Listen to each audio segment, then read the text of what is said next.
Hello guys, welcome to our YouTube channel exclusive NEET. आज हमारा जो टॉपिक वो फिजिक्स है। टॉपिक का नाम है मैग्नेटाइजेशन एंड मैग्नेटिक इंटेंसिटी। ये फिजिक्स का बहुत ही इंपॉर्टेंट टॉपिक है।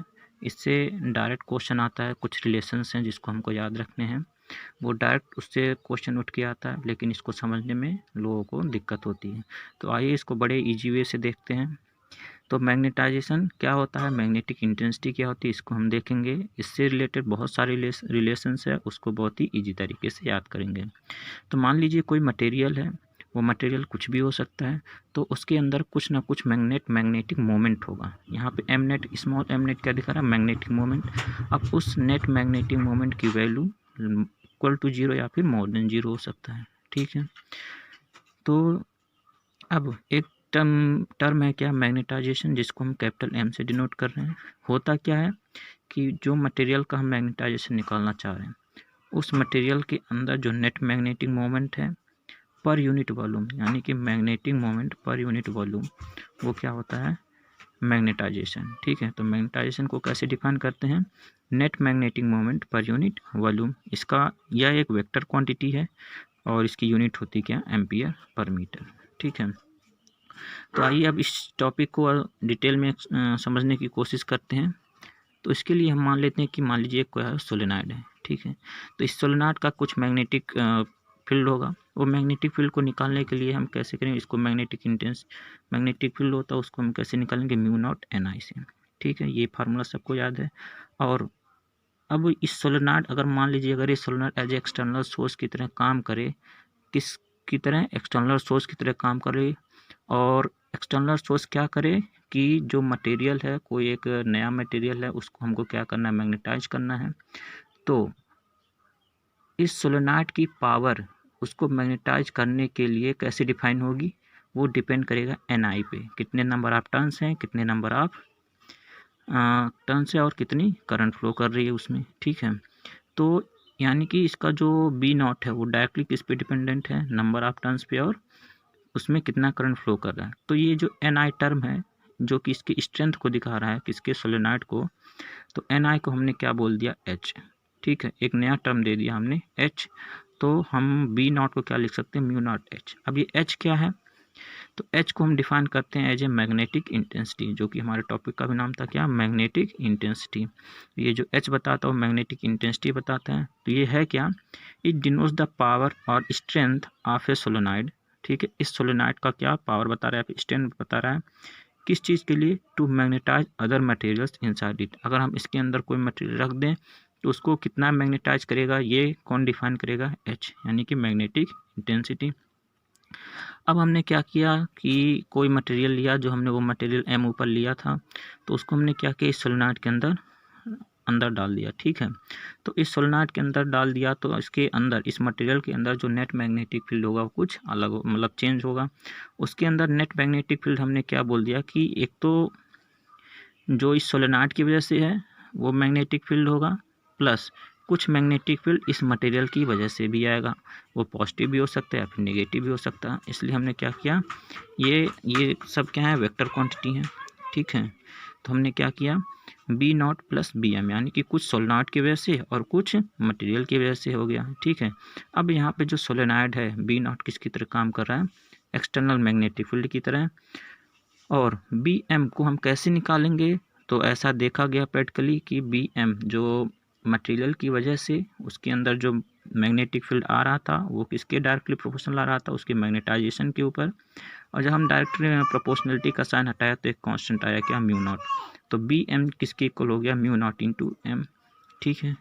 अब ये जो मैग्नेटाइजेशन है, इसको हमने डिफाइन किया था क्या, मैग्नेटाइजेशन को हमने कैसे डिफाइन किया था, M net divided by per unit value. अब ये एम नेट है, ये भी किसी चीज़ पे डिपेंड कर रही होगी। और ये किस चीज़ पे डिपेंड कर रही थी, हमने यहाँ पे लिखा है ना कि इट मे वेरी। ठीक है। This magnetic moment may vary with B external. तो एक्सटर्नल मैग्नेटिक फील्ड से ये जो एम नेट की वैल्यू है वो वेरी कर सकती है। वो कैसे वेरी करेगी, तो हमने यहाँ पे बताया कि जो मैग्नेटाइजेशन है वो डायरेक्टली प्रोपोर्शनल होता है क्या, मैग्नेटिक इंटेंसिटी के। ठीक है। तो जितना ज़्यादा मैग्नेटिक एक बाहर वाला मैग्नेटिक इंटेंसिटी जितना ही ज़्यादा होगा, उस मटेरियल का मैग्नेटाइजेशन भी उतना ज़्यादा होगा, ठीक है। तो इस डायरेक्टिव जो प्रोपोर्शनलिटी का साइन है उसको हटाया तो एक और कांस्टेंट आ गया जिसको हम डिनोट कर रहे हैं एक्स से, ठीक है। कैसे डिनोट करें? एक्स से। अभी एक्स क्या है आगे देखेंगे। तो हमारा जो बी एम की वैल्यू हो जाती है क्या, म्यू नॉट, एम की जगह क्या रख दिया हमने, एक्स इंटू एच, तो म्यू नॉट एक्स एच, ठीक है। यहाँ पे एक्स क्या बता रहा है, एक्स है ससेप्टिबिलिटी, ठीक है। एक्स किसकी प्रॉपर्टी है, मटेरियल की प्रॉपर्टी है। किस चीज़ के लिए, it denotes the tendency to respond to B external, यानी जो एक्सटर्नल मैग्नेटिक फील्ड है उसके प्रति कैसा ये रिस्पॉन्स दे रहा है वो क्या कौन बताएगा, एक्स बताएगा, यानी ससेप्टिबिलिटी बताएगा। या फिर इसको हम ऐसे डिफाइन कर सकते हैं, change in magnetization per unit magnetic intensity, यानी उसके मैग्नेटाइजेशन में कितना अंतर आ रहा है पर यूनिट मैग्नेटिक इंटेंसिटी से, इसको हम क्या बोलते हैं, ससेप्टिबिलिटी। जिसका जितना ज़्यादा ससेप्टिबिलिटी होगा उसका जो बी एम, जो मटेरियल की वजह से जो मैग्नेटिक फील्ड होगा वो क्या होगा, उतना ही ज़्यादा होगा, ठीक है। तो अब हमारा जो बी नेट निकल के आता है वो क्या आता है, तो बी नेट क्या था, B naught plus B M solenoid का और प्लस जो मटेरियल की वजह से था। तो बी नेट को क्या हो गया, जो बी नॉट आया उसको हम क्या लिख रहे थे, mu naught into H, N I की जगह क्या लिखे हैं, एच लिखे हैं, और प्लस बी एम को हमने क्या लिखा, म्यू नॉट एक्स, जैसा कि हमने अभी थोड़ी देर पहले देखा। तो म्यू नॉट एच हमने कॉमन ले लिया तो यहाँ पे आ गया क्या, वन प्लस एक्स, और वन प्लस एक्स को रिप्लेस कर दिया हमने एक टर्म से म्यू आर, जिसको हम बोलते हैं रिलेटिव परमेबिलिटी।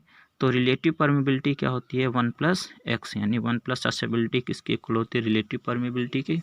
ये बहुत ही इंपॉर्टेंट रिलेशन है, कई बार इसमें जेई में और नीट में दोनों में ही क्वेश्चन आ चुका है, ठीक है। तो जो बी नेट है वो किसके इक्वल आ गया, हमने एक नया टर्म ला दिया यहाँ पे म्यू, ठीक है, जो सिर्फ परमेबिलिटी को बता रहा है। और जो म्यू किसकी इक्वल होता है, mu naught into mu R, यानी इसमें रिलेटिव परमेबिलिटी इंटू जो म्यू नॉट है वो किसकी इक्वल होता है, म्यू, ठीक है। तो जो नेट मैग्नेटिक फील्ड है इसको हम क्या लिख सकते हैं, म्यू इंटू एन आई, जहाँ पे म्यू का वैल्यू क्या होता है, म्यू नॉट म्यू आर। ये रिलेशन और ये वाला रिलेशन दोनों ही बहुत इंपॉर्टेंट रिलेशन है। तो आपको क्या क्या टर्म क्लियर हो गया, मैग्नेटाइजेशन, मैग्नेटाइजेशन क्या होता है, मैग्नेटाइजेशन होता है net magnetic moment per unit volume. और जो दूसरा रिलेशन हमें याद रखना था वो क्या, मैग्नेटिक इंटेंसिटी, वो किसके इक्वल होता है, एन आई के इक्वल होता है। और जो तीसरा रिलेशन हमको याद रखना था वो था मैग्नेटाइजेशन को डिफरेंट टर्म में क्या, सब्सिबिलिटी इंटू एच, मैग्नेटिक इंटेंसिटी और ससेप्टिबिलिटी को लिख सकते हैं magnetisation per unit magnetic intensity. याद रखना हो क्या, रिलेटिव परमेबिलिटी किसके इक्वल होती है, वन प्लस ससेप्टिबिलिटी। और तीसरा रिलेशन जो नेक्स्ट वाला रिलेशन याद रखना, म्यू इक्वल टू क्या होता है, mu naught into mu R. तो होपफुली आपको सारे रिलेशन अच्छे से क्लियर हो गए होंगे। ससेबिलिटी क्या होती है, मैग्नेटाइजेशन क्या होता है, ठीक है, मैग्नेटिक इंटेंसिटी क्या होती है, ये आपको समझ में आ गया। यानी मैग्नेटिक इंटेंसिटी किसको डिनोट करता है, मान लीजिए कोई सोलेनॉइड है तो उसके स्ट्रेंथ को डिनोट करता है कि दूसरे मटेरियल को कितना वो मैग्नेटाइज कर पाएगा। तो और कुछ इंपॉर्टेंट रिलेशन है उसको देख लेते हैं, ये आपको टॉपिक में मिलेगा। किस टॉपिक में, some magnetic materials, magnetic properties of material में। तो तीन तरह के मैग्नेटिक वो होते हैं material, paramagnetic, diamagnetic and ferromagnetic. जो रिलेशन दिए हुए हैं पैरा और फेरो में दिए हुए हैं, थोड़ा उसको देख लेते हैं। इसमें भी एक टर्म आया क्या, मैग्नेटाइजेशन को इक्वल दिया है इसने B naught C by T, ठीक है। तो ये टर्म इंपॉर्टेंट है, इसको याद रखना है। ये सब प्रैक्टिकल चीज़ें हैं, कैसे आई हैं। तो मैग्नेटाइजेशन किसकी इक्वल है, B naught C divided by temperature. तो यहाँ पे हमने एम को क्या पढ़ा था, सब्सिटिबिलिटी इंटू एच, और बी नॉट को क्या लिखा था, म्यू नॉट इंटू एच।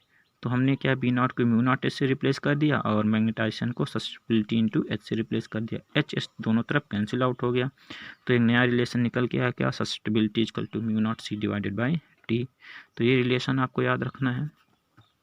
और जो नेक्स्ट रिलेशन बच रहा है फेरोमैग्नेटिक के लिए, तो फेरोमैग्नेटिक में हम जैसे टेम्परेचर बढ़ाते जाते एक ऐसा टेम्परेचर आता है कि जो फेरोमैग्नेटिक सब्सटेंस होता है वो पैरामैग्नेटिक में चेंज हो जाता है।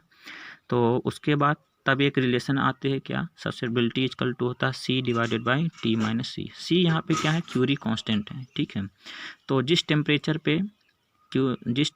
पे एक फेरोमैग्नेटिक पैरामैग्नेटिक की तरह बिहेव करने लगता है उसको बोलते हैं क्यूरी टेम्परेचर। तो उस आफ्टर क्यूरी टेम्परेचर एक रिलेशन वैलिड होती है क्या, susceptibility equal to Curie constant divided by temperature minus TC. ये कब वैलिड होता है, ये ध्यान रखना है, वैलिड आफ्टर क्यूरी टेम्परेचर, यानी temperature more than Curie temperature. Hopefully आपको ये टॉपिक अच्छे से क्लियर होगा। अगर आप चैनल पे नए हैं तो सब्सक्राइब करना ना भूलें। Thank you.